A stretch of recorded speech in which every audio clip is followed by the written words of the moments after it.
President Faust, members of the Harvard Corporation and the Board of Overseers, members of the faculty, proud parents, and above all, graduates.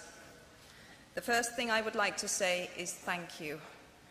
Not only has Harvard given me an extraordinary honor, but the weeks of fear and nausea I have endured at the thought of giving this commencement address have made me lose weight.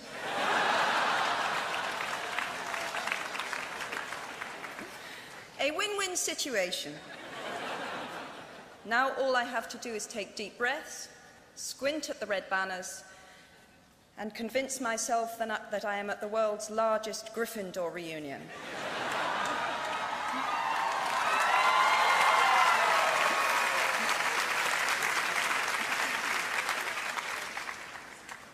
Delivering a commencement address is a great responsibility, or so I thought, until I cast my mind back to my own graduation. The commencement speaker that day was the distinguished British philosopher, Baroness Mary Warnock. Reflecting on her speech has helped me enormously in writing this one, because it turns out that I can't remember a single word she said.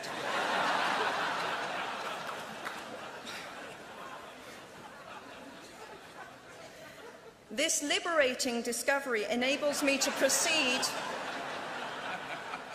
without any fear that I might inadvertently influence you to abandon promising careers in business, the law, or politics for the giddy delights of becoming a gay wizard.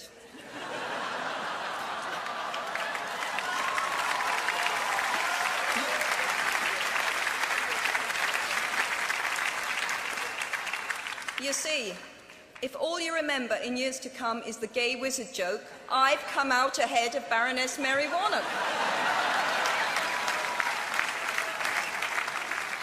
Achievable goals, the first step to self-improvement.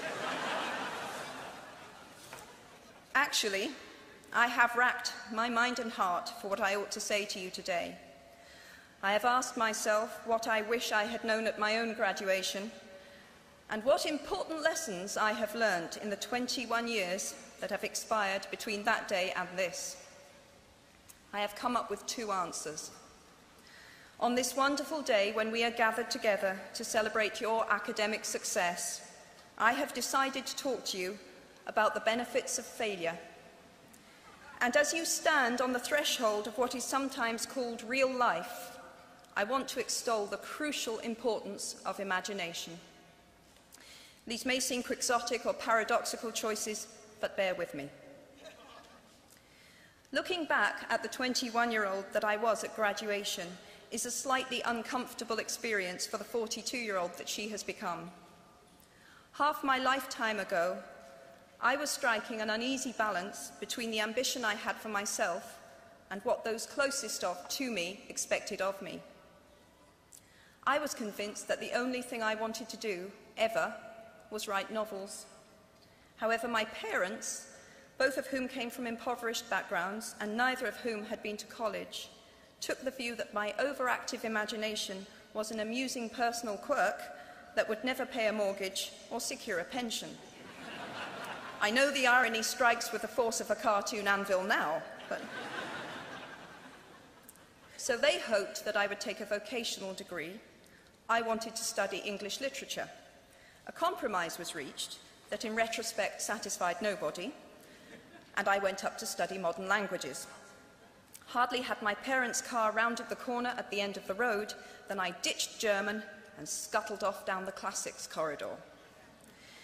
I cannot remember telling my parents that I was studying classics. They might well have found out for the first time on graduation day. Of all the subjects on this planet, I think they would have been hard put to name one less useful than Greek mythology when it came to securing the keys to an executive bathroom. Now, I would like to make it clear in parenthesis that I do not blame my parents for their point of view. There is an expiry date on blaming your parents for steering you in the wrong direction.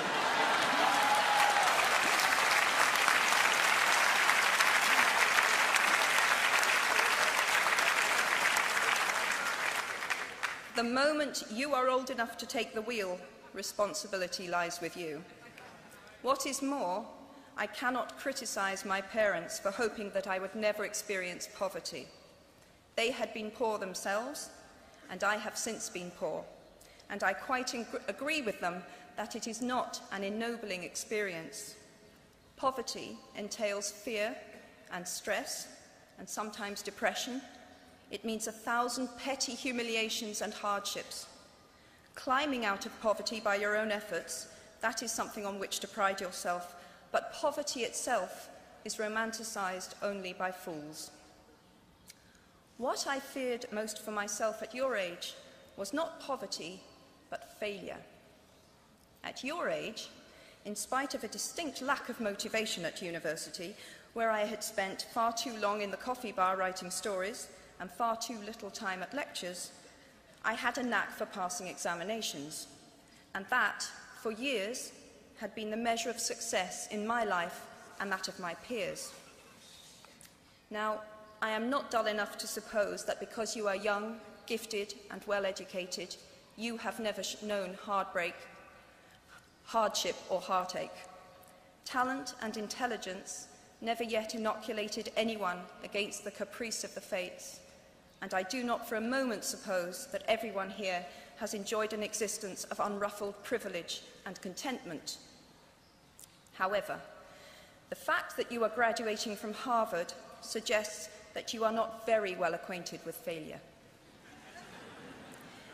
You might be driven by a fear of failure quite as much as a desire for success. Indeed, your conception of failure might not be too far removed from the average person's idea of success. So high have you already flown. Ultimately, we all have to decide for ourselves what constitutes failure. But the world is quite eager to give you a set of criteria if you let it. So I think it fair to say that by any conventional measure, a mere 7 years after my graduation day, I had failed on an epic scale. An exceptionally short-lived marriage had imploded, and I was jobless, a lone parent, and as poor as it is possible to be in modern Britain without being homeless. The fears that my parents had had for me and that I had had for myself had both come to pass, and by every usual standard, I was the biggest failure I knew. Now, I'm not going to stand here and tell you that failure is fun. That period of my life was a dark one, and I had no idea that there was going to be what the press has since represented as a kind of fairy tale resolution. I had no idea then how far the tunnel extended, and for a long time, any light at the end of it was a hope rather than a reality. So why do I talk about the benefits of failure? Simply because failure meant a stripping away of the inessential. I stopped pretending to myself that I was anything other than what I was, and began to direct all my energy into finishing the only work that mattered to me. Had I really succeeded at anything else, I might never have found the determination to succeed in the one arena where I believed I truly belonged. I was set free because my greatest fear had been realized, and I was still alive, and I still had a daughter whom I adored, and I had an old typewriter and a big idea. And so rock bottom became the solid foundation on which I rebuilt my life. You might never fail on the scale I did, but some failure in life is inevitable. It is impossible to live without failing at something, unless you live so cautiously that you might as well not have lived at all, in which case you fail by default. Failure gave me an inner security that I had never attained by passing examinations. Failure taught me things about myself that I could have learned no other way. I discovered that I had a strong will and more discipline than I had suspected. I also found out that I had friends whose value was truly above the price of rubies. The knowledge that you have emerged wiser and stronger from setbacks means that you are, ever after, secure in your ability to survive. You will never truly know yourself, or the strength of your relationships until both have been tested by adversity. Such knowledge is a true gift for all that it is painfully won, and it has been worth more than any qualification I ever earned. So given a time turner, I would tell my 21-year-old self that personal happiness lies in knowing that life is not a checklist of acquisition or achievement. Your qualifications, your CV, are not your life, though you will meet many people of my age and older who confuse the two. Life is difficult and complicated and beyond anyone's total control, and the humility to know that will enable you to survive its vicissitudes. Now, you might think that I chose my second theme, the importance of imagination, because of the part it played in rebuilding my life, but that is not wholly so. Though I personally will defend the value of bedtime stories to my last gasp, I have learnt to value imagination in a much broader sense. Imagination is not only the uniquely human capacity to envision that which is not, and therefore the fount of all invention and innovation. In its arguably most transformative and revelatory capacity, it is the power that enables us to empathise with humans whose experiences we have never shared. One of the greatest formative experiences of my life preceded Harry Potter, though it informed much of what I subsequently wrote in those books. This revelation came in the form of one of my earliest day jobs. Though I was sloping off to write stories during my lunch hours, I paid the rent in my early 20s by working at the African Research Department of Amnesty International's headquarters in London. There in my little office, I read hastily scribbled letters smuggled out of totalitarian regimes by men and women who were risking imprisonment to inform the outside world of what was happening to them. I saw photographs of those who had disappeared without trace, sent to Amnesty by their desperate families and friends. I read the testimony of torture victims and saw pictures of their injuries. I opened handwritten, eyewitness accounts of summary trials and executions, of kidnappings and rapes. Many of my co-workers were ex-political prisoners, people who had been displaced from their homes or fled into exile because they had the temerity to speak against their governments.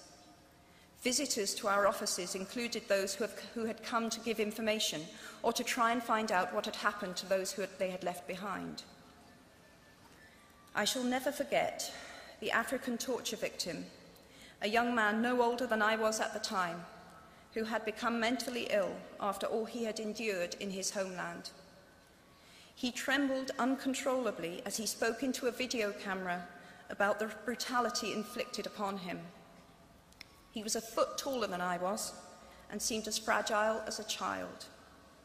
I was given the job of escorting him back to the underground station afterwards, and this man, whose life had been shattered by cruelty, took my hand with exquisite courtesy and wished me future happiness. And as long as I live, I shall remember walking along an empty corridor and suddenly hearing, from behind a closed door, a scream of pain and horror such as I have never heard since. The door opened, and the researcher poked out her head and told me to run and make a hot drink for the young man sitting with her. She had just had to give him the news that in retaliation for his outspokenness against